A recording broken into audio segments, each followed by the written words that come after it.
obviously some pretty heartfelt stuff on here. Jesus to a Child, You Have Been Loved are as touching a song as anyone's ever heard from you, I think. So no, I mean, I wouldn't be specific. I would say that they're both lyrics that are written about something that was very hard for me and about someone I really loved. The questions and the speculation is only going to increase the more that you write from personal experience. Oh, of course, and I mean, I've got to ask you, because you know the dedication to Anselmo certainly spurred another round of speculation about you and who he is and what he meant to the record or to your life. Is that something that you can live with? I can honestly say that I think people realise that I'm intelligent enough to know that by writing the way that I do and by making dedications such as that, I have no problem with the speculation.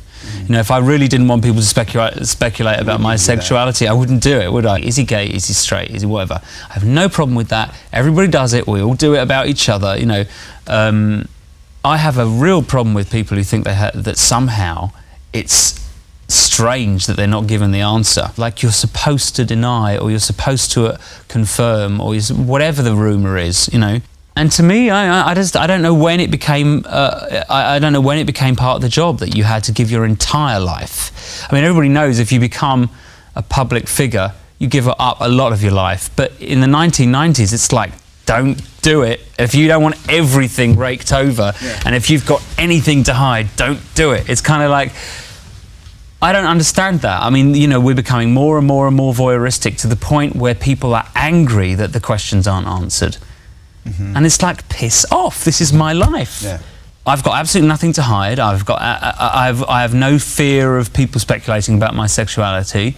If I was worried about that, I would never have attached myself so heavily to AIDS projects. As you continue to do, and without... So I just think people, you know, it's fine if people want to sit and speculate, if they want to know.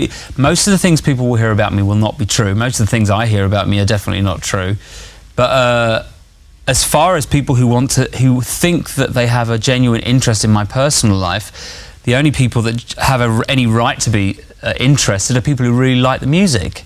Does it bother you that they might come to a misunderstanding? No. I mean, people have been misinterpreting me for 14, 15 years, so it doesn't worry me at all. As you've acknowledged before, I mean, going back to even to Wham, you've had a fair amount of gay following all the way up to now anyway.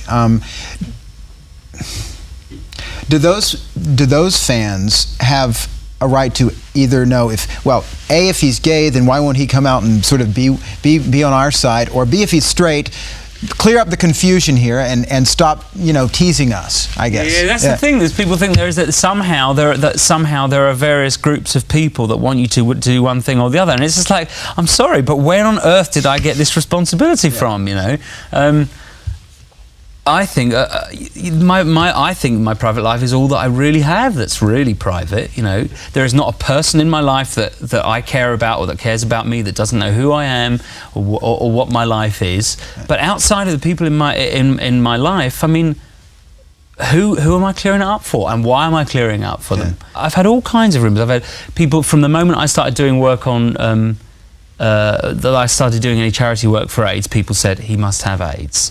It's like there has to be self-interest here, and I've never bothered clearing anything of that. You know, he's looking a bit thin and all this stuff, and there's me sitting dieting, you know, and I insulting to the idea of doing good work. Well, it's insulting, and it's also, I think, for people to stand up and say, no, everybody, I don't have AIDS, it's not the same as saying, no, I'm not dying. Unfortunately, it further stigmatises people with AIDS. Sure. And I would say that, you know, I've known people with AIDS, and I've seen suffering, and I think it's an absolutely shocking, horrible thing. And in comparison with it, the idea that people think you have AIDS is nothing.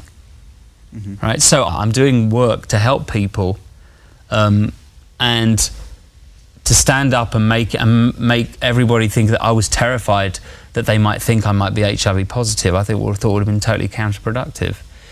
But anyway, I mean, I'm used to it. I'm totally used to it. You don't expect anything else, do you? I make a dedication to someone on an album who's obviously died. Do I expect them to treat it sensitively? No, of course not. If the press decides they want to really have a go at me, they will really have a go at me. If they don't, they don't. I feel very much more detached from all of the effects of those things since I don't talk to people, And finally, on a general note, since it's been so long since we've talked to you and a lot of people have seen you, just how you're feeling about things and the way this year has gone, I feel fantastic actually at the moment. I've had, I'd say, probably 3.5 years that were worse than I could possibly have imagined in most ways.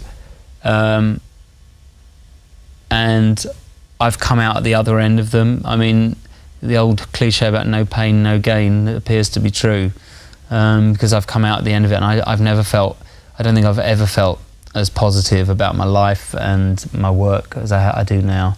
And I think that for everything I've been through, there has been a lesson, and I'm really, really grateful for that. I'm really grateful for being 33 years old, having the career that I want and the life that I want, and an opportunity to keep doing it,